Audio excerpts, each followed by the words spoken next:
today? No, thank you. Can I get a venti white chocolate mocha? Hot, please. Okay. What else for you? That's it.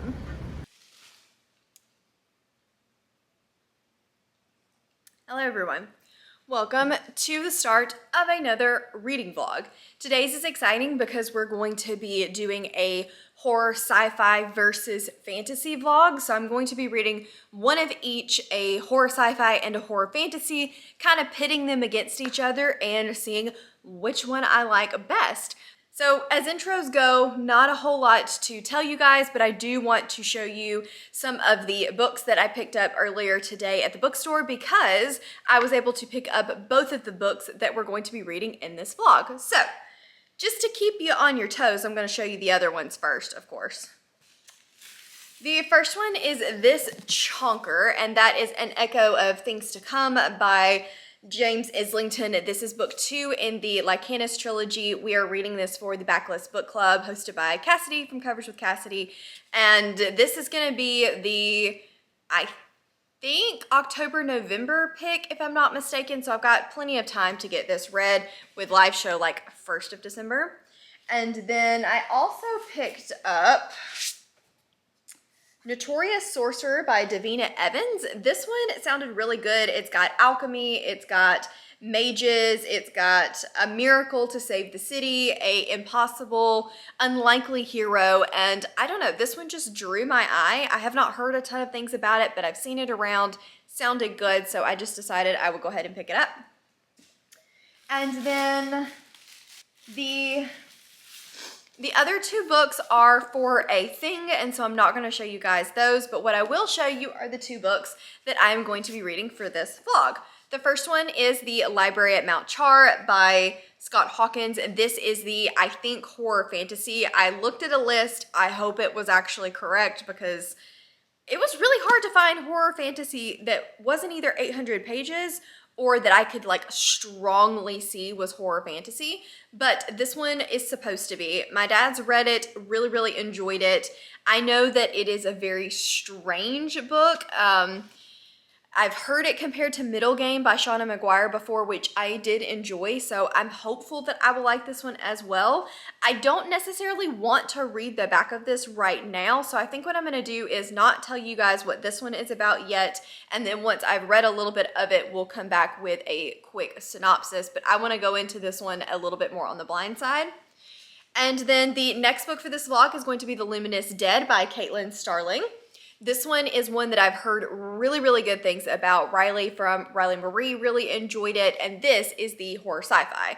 This one is about a woman that she lied her way into an expedition, and she thought she was going to be mapping mineral deposits in a cave that could collapse, and her suit she thought was going to keep her safe and keep her sane. Instead, she got M.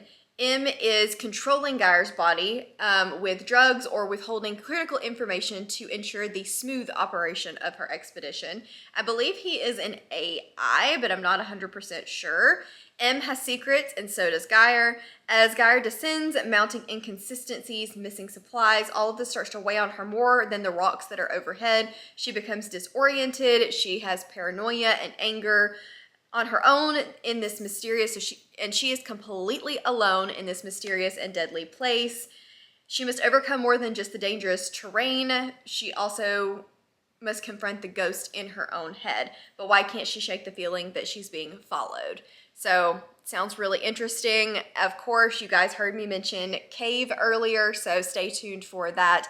I did decide to go to one of the cave systems that we've got around here that is massive and really cool in lieu of this book. I hope you guys enjoyed that mini little haul, and if we want to see more of this vlog and we want to see what I think of these books, then I need to go and I need to get reading. This is an angle, but it's an angle we're going with. I just wanted to let you guys know that on Patreon Sprint so far, I have made it to page 100 of The Luminous Dead, and I'm really enjoying this one so far. It is about Geyer, which is also kind of a weird thing to read because she's female, but Geyer in the Ashes of the Sun is a male, so I keep like getting myself confused. But anyway, that's neither here nor there. she is kind of lied her way onto this expedition to make a ton of money to further her own goals. I don't really want to tell you what her goals are because I don't know if that's really a spoiler, but she figures out pretty quickly that things are not up necessarily to protocol and that there might have been a couple of things that she wasn't informed of the way that she should have been before starting this expedition. And it's creepy. I am one of those people that I don't mind vibes in horror books. I still need there to be a plot and something driving the story forward, but atmosphere in horror does not bother me. As a matter of fact, it's a plus for me, whereas like an atmospheric fantasy is not going to be for me. But I still need plot to move the book forward. So far in the first 100 pages or so, it's been a lot of atmosphere. Her climbing through this cave and the different obstacles that she's experiencing, the way that things are slowly starting to go wrong and deteriorate, things that she's learning. I did prefer the relationship with the handler more toward the beginning. I thought that it was a much better driver of this creepy, claustrophobic, out of control type of scenario. Whereas now that we're getting a little bit further in, the relationship has shifted a little bit and is not working quite as well for me in a horror book, but I'm still having a great time. I think that this one is possibly going to be a 4-star read. I would recommend it to people that are fans of like Into the Drowning Deep by Mira Grant. I was trying to think if it was Shauna Maguire or Mira Grant. Mira Grant. And I'm trying to think of what else would be a good one. I'm trying to think of some other books that are more like a very isolated, small cast type of books. Possibly, maybe The Lost Village by Camilla Stein. It's not a 1 or 2 characters, but it does kind of have that isolated, creepy, more atmospheric horror type of thing. I would not recommend this to people that are fans of large cast of characters, multi-perspective, anything like that. This is third person, but it is a single perspective third person. And again, there are only 2 characters in this book so far. I don't anticipate, with the way that the story is progressing, us getting a lot more prominent characters. So if you are a huge cast fan, this might not be for you. If you are a really fast-paced horror reader, again, this may not be for you. But if you like more of a slow burn atmospheric story, then this one might work well for you. Again, don't know if I would recommend it yet because I'm only 100 pages in, but I'm having a great time and I'm gonna get back to reading it.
Okay, everybody, this will probably be my last update for tonight because I have managed to get over halfway through Luminous Dead. I'm on page 226 and I think it's 410 pages.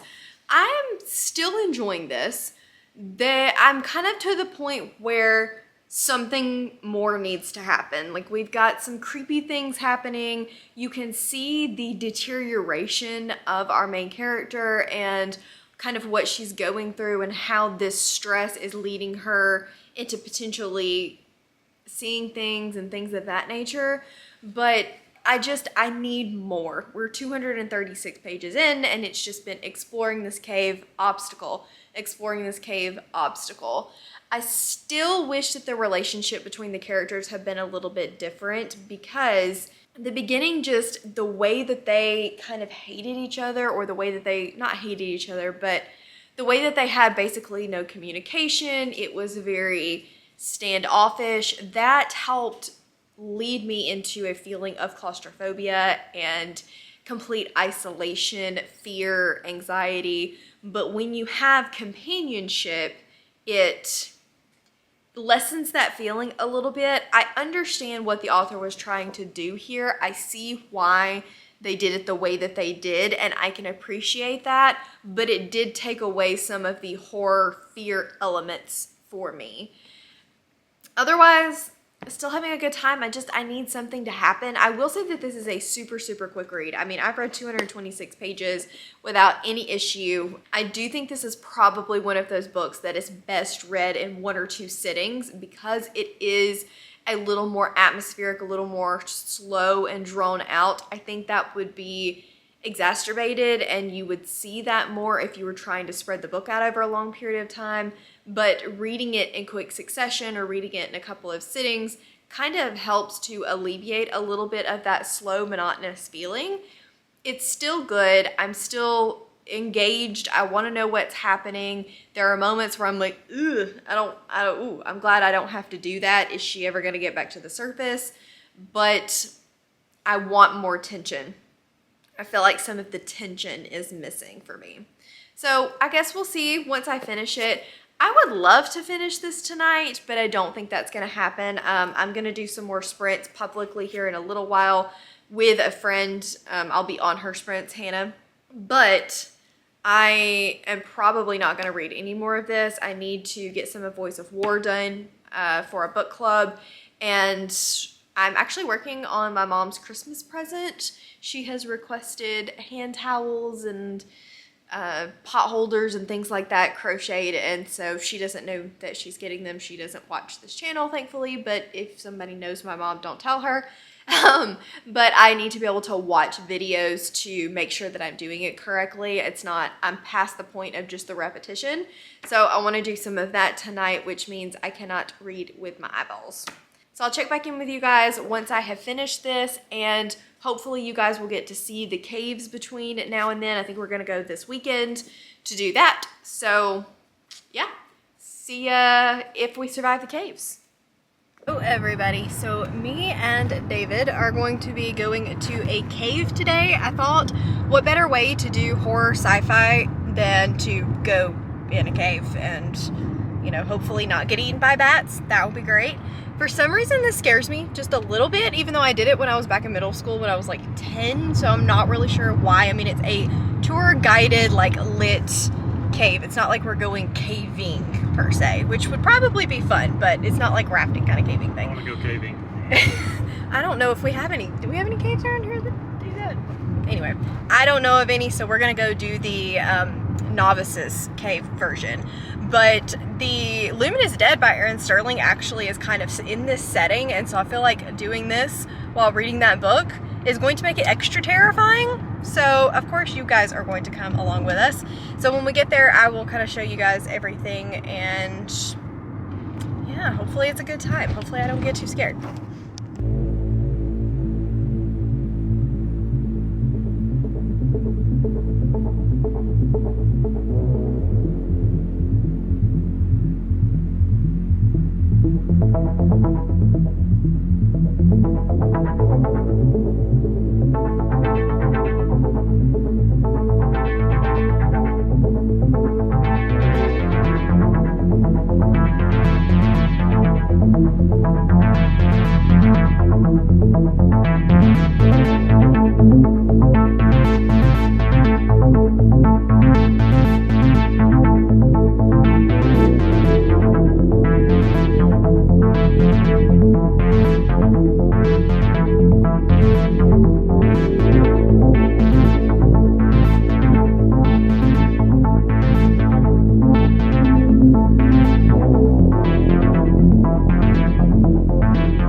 There we go.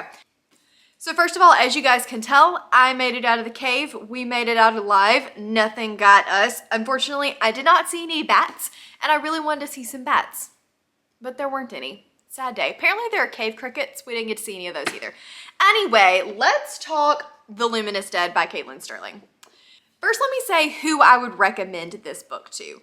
I would recommend this book to people that are looking for a very isolated setting, people that are more interested in a couple of different characters, people that are very interested in atmosphere and the way that things are kind of built up rather than a specific plot, and perhaps people that are not really looking for a horror specifically, but like the way that certain environments affect characters. This is not really what I would call a horror novel. So this particular book was pitched to me as kind of a sci-fi horror, but in all actuality, it is more like our real world than I expected, and it is much more of like a character study than it is a horror book. A lot of this is focusing on the relationships between the characters and how certain environments are affecting Gyre and her handler, and what this type of situation does to a person, how far they're willing to go to get what they want, that kind of situation. So if you're really looking for more of an in-depth why people are the way that they are kind of look, then this one might work for you. Unfortunately for me, this one is going to end up getting a 2-star. And I know I said at the beginning it could be a 4-star, but unfortunately at that point is when things really started to go downhill. So in the beginning, we do have this atmospheric cave that we are being introduced to. We are kind of getting this relationship between Gyre and M that is very stoic and is very professional to a fault, where you can tell that M is just there to do a job and Gyre just needs to shut up and kind of move on with what she's doing. And I liked that part of the story. At that point is when things did start to shift for me. The relationships between the characters became something a lot more intimate, which I was not expecting. And then it became very repetitive. So we did have a situation where Gyre was just thrust into this cave and she was moving from cache to cache to cache, trying to get further than any other caver had done before. It was a lot of move through tunnels, rappel down, climb something, recharge. Move through tunnels, climb down, recharge. move through tunnels, climb down, encounter an obstacle, recharge. It was very, very repetitive. We also had a lot of Gyre arguing with M about what she was allowed to do, what was in her scope to do, and what Gyre should have complete and total control over. So there was a lot of bickering, honestly, throughout most of this story, with them calling each other stupid, Gyre making decisions purely for the sake of pissing off M, which was dumb in a survival story. You should be wanting to just do whatever you can to survive. And I feel like survival instinct would kick in at a certain point. So I don't know. I felt like this book really did have the potential to be something great. I think that it had the potential to really give you a super creepy, isolated, claustrophobic feeling, but the writing style just did not lend to that. It was much more clinical and not nearly as creepy as I would have hoped it would have been. We did have a creature kind of introduced to us, but you don't find out anything about it until the last 40 minutes of the book. And I just feel like if we had gotten snippets here and there about this creature and we didn't really know what it was, we didn't really know what was driving it, but you could just see like glimpses out of the corner of your eye or something like that, it would have really lent it to the atmosphere, but that was not the case. There was also a mystery element in this book where some things start to happen and it's intended to keep the reader on the edge of their seat trying to figure out, is this paranormal? Is it science? Is it real life? Like, what is going on? And I will be honest, I kept reading because of that, but the payoff was horrible. There really wasn't any payoff for that, and it was frustrating to have read a whole book trying to find out this fact when literally nothing happened to move that at all. Like, it just did not matter. So this book is not what I wanted it to be. I can see what the author was trying to do. I think that they did that, but it just was not the book for me, sadly.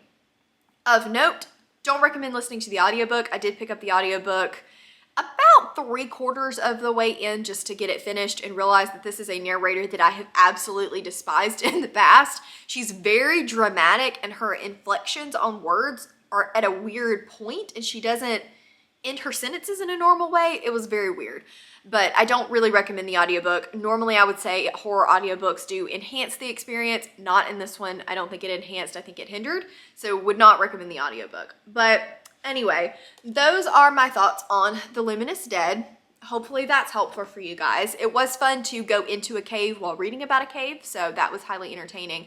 But next up is going to be the library at Mount Char. I don't have it in here. I don't know what I did with it, but I'm going to be starting that probably tomorrow, and I have really, really high hopes for it. All I know is that it's really weird. It's been compared to Middle Game, and my dad really enjoyed it and thinks that it's something that I will like too, which can be hit or miss because sometimes he does like the more pretentious side of things, but a lot of times he knows that that's not really my style, so he can usually like pinpoint what I will and won't like. So fingers crossed that it turns out to be a 5-star read just like it was for him. But I think that's all I have for you guys right now. I have been talking for a whole lot longer than I thought I had in this update. So I'm going to go watch the finale of The Bachelorette, even though this entire season has been a slightly boring dumpster fire instead of an entertaining dumpster fire. But we stuck it out this long, so I want to know how it ends. So I'm going to go watch that, and I will touch base with you guys once I've started the library at Mount Char.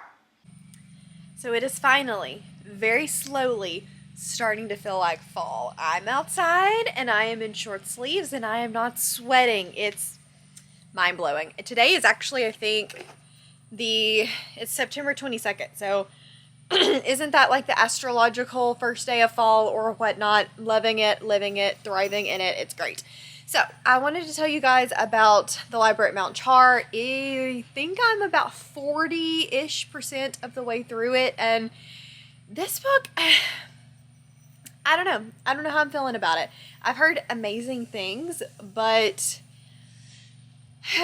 okay, so let me kind of tell you a little bit about what it's about now that I have started it.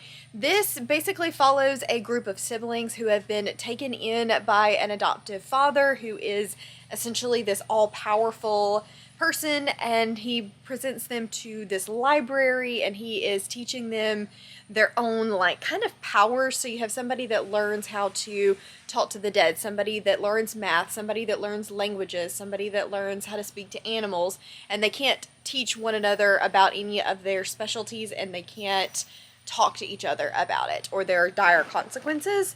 And apparently the father goes missing, and I think the main point of the story is to try to figure out what happened to the father, but we're kind of hearing this through one of the siblings, primarily named Caroline, and you can tell that she has an ulterior motive, but you don't know what that motive is. So with that all being said, this book is really weird.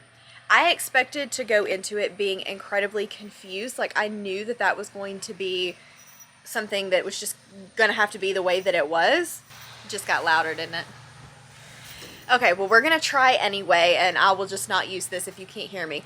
But Dad had said that it kind of reminded him of Umbrella Academy, and I completely see that with the all-powerful adoptive dad that brings in these different children that aren't really related, and they all have special abilities, and it's really unhinged. Like, yeah, that's Umbrella Academy. But the thing that I loved so very much about Umbrella Academy was the relationships between the siblings. Yes, it was unhinged. Yes, it was toxic, but it was also a little wholesome all at the same time. And their dynamics, just in this really weird setting where you had no idea what was truly going on, worked beautifully, beautifully. So in this one, we don't have a Klaus, first of all. I mean, we've got one guy that wears a little tutu, but he's not very Klaus-like, and it's just sad. And their relationships are just really, really flat. The characters as a whole aren't jumping off the page. They're not doing anything. They kind of are like cardboard, and there's not enough of a plot for cardboard characters. So for me right now, I am not as invested as I wanted to be. I'm intrigued enough to continue because I kind of want to know what is going on, but I'm also not completely invested. And I know a lot of people were invested from the very beginning, so I'm hoping that I get the investment at some point. I really am, but right now, I don't know. We'll see. I've got 60% to go. I'm not planning on DNFing it right now. If it doesn't start to pick up in the next 20-ish%, that could happen. But at the moment, I'm still intrigued enough to continue. It's sitting at a 3-star, so we'll see if I change my tune up or down, because it could go either way, just depending on how this kind of starts to shake out a little bit later. Sorry if you guys can hear the football in the background. On Saturdays, we say Roll Tide in this house, so sorry. I have finally finished the library at Mount Char, and I ended up not loving this one. I think my gut is telling me it's a 2.5.